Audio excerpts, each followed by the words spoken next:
Hey up, Chatter Gang. We're going to take you for a walk along Benidorm's famous walking street. And we're starting from the glass bridge, which is opposite the Bristol Hotel. Because he's Colin, He's Tim, and together we are the Chatter Guys. Come on, let's get walking. It was another lovely day in Benidorm, wasn't it, Colin? It was. I think it must have been either 21 or 22 maybe.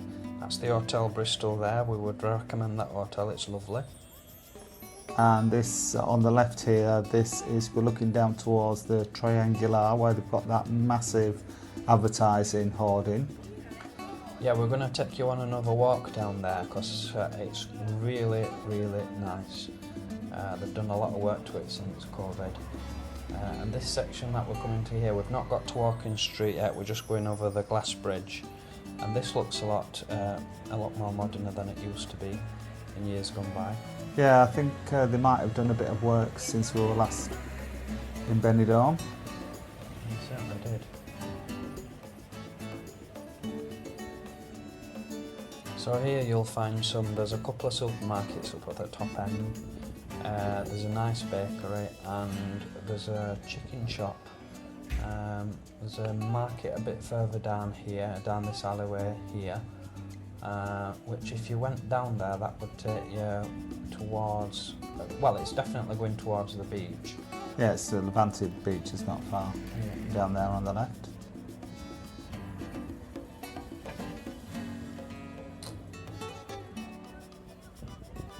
These are the bottle banks where they come to empty the bottles from the nearby pubs, so if you're stopping anywhere near there you will get a wake up call at 7 o'clock in the morning.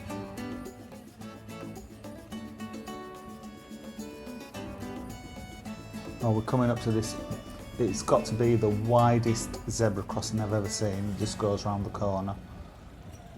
It does, but they've done some improvements to this now, what we've noticed on a night. There's some like traffic lights actually inside the roundabout or on the edges.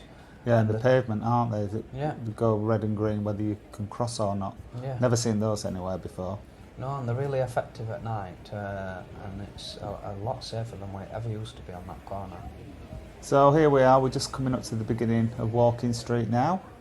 Yeah, when we were coming up it were really busy, so as you can see now it's got even busier. At times I had to be careful about walking down with camera in front of me. But we managed it. Yeah. And you see where this shop is that says Pinocchio on it. This is where Walking Street, well, the road forks into two. If you go on the left hand fork, that's where Gin and Tonic Street is. But we're going to go on the right because that's where Walking Street is. Yeah. Now here you'll find, all around this area as well, you'll find little shoe shops. And we think they're all connected to each other, and Tim's going to tell you why. Yeah, so one time we were in Benidorm, not this trip, but I wanted some white trainers, so we went into one shoe shop. And I saw some on the shelf that I liked, but they didn't have them in my size. So I went up to the counter and there's this young girl there and she's playing on her phone. I said, "Excuse me, do you have these in a size 43? And she just looked up at me and just said, "No." And that was it. So I put the shoe back and we went next door but one, and it was like an identical shoe shop, wasn't it? Well, And I found another shoe that I liked, another white trainer, again not in my size. This girl, on the face of it, appeared to be a lot more helpful. She went, "Oh, I'll just go and see if we've got it in your size."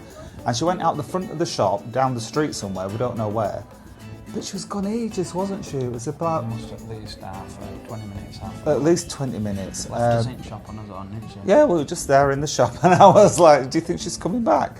Anyway, she did eventually, and she got a blue shoe in a size 45. She went with this too, and I went, "Well, it's the wrong colour, it's the wrong size." "No, it won't." So I didn't get a shoe that day. She were very helpful though. But there's plenty of shops down the street. You'll never be tired of shops. There's shopping centres, boutique shops, cafes. There's that ham shop, isn't there? They just sell ham.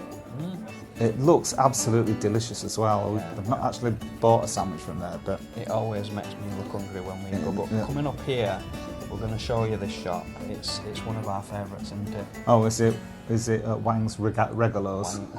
Wang Regalos. Oh yes, here it is. Here we go. Do have a look in Wang Regalos, which means Wang Gifts. Yeah, you'll find some amazing Benidorm tats. We've just bought a lovely snow globe.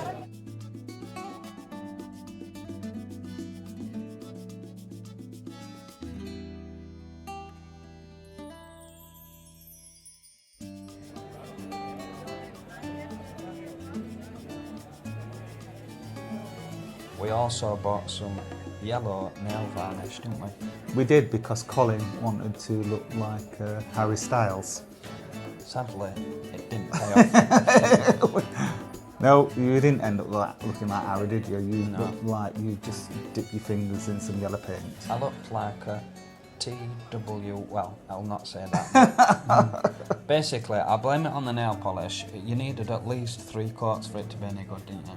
Well, I didn't have patience. after I for saw 3 what a coats. mess Colin made, I thought, I'm going to have a go at this. I'm sure I'll be much better.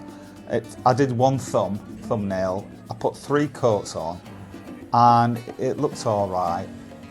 And then it just chipped off straight away. So, in fact, I've still got yellow embedded in the nail bed. Because it's still. impossible to take off. We bought some nail varnish remover at the same time, and that didn't work either. But No, I think so- that would due to the nail. Anyway, We've given up on nail polish, haven't we? Anyway, back to Walking Street. What I can tell you is, any time of day or even night you come along Walking Street, it's perfect for people watching. If you can get somewhere to sit and stand, you'll see all sorts, won't you? You will. You do see 1 or 2 beggars on there, and I have to say,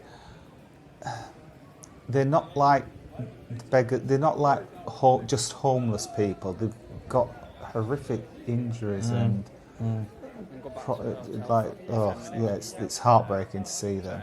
Yeah, it is. It is. Just as we're coming up here, you'll start to see it just as we get past this shop maybe, but as you're walking to your left, you'll see lots of narrow streets going up, and these are where all the gay bars are situated. Yeah, there are a lot of gay bars, but a lot of them seem to be clustered around those 3 streets down there. They do. And we've got a video upcoming. We're going to take you on a tour, not just during. We're going to take you during the day so you can get a better see of them all, but we're going to take you on a night as well. And be warned, we've had quite a few showers. Well, we like to give you the proper atmosphere. We do. And listen, we always appreciate it as ever. We love all your likes, we love all your comments, we love to hear from you, and all your subscriptions as well. We're much appreciated. We've got so gratitude. We never thought we'd get this far, did we? We never did. So yeah, thank you very much. Thank you we really very do much. appreciate it. And we do really hope you've liked this walk along as well. Because here we are back at Dove Park. Dove Park. Wow, Dove Park. Right next to the harbour. We hope you enjoyed that stroll along Benidorm's famous Walking Street as much as we did. If you do like the video, give us a thumbs up, and if you don't want to miss out on any of our future videos, please subscribe, because it will cost you absolutely no. Thanks for watching, Chat Again. We'll catch you on the next one. Adios! Hasta luego.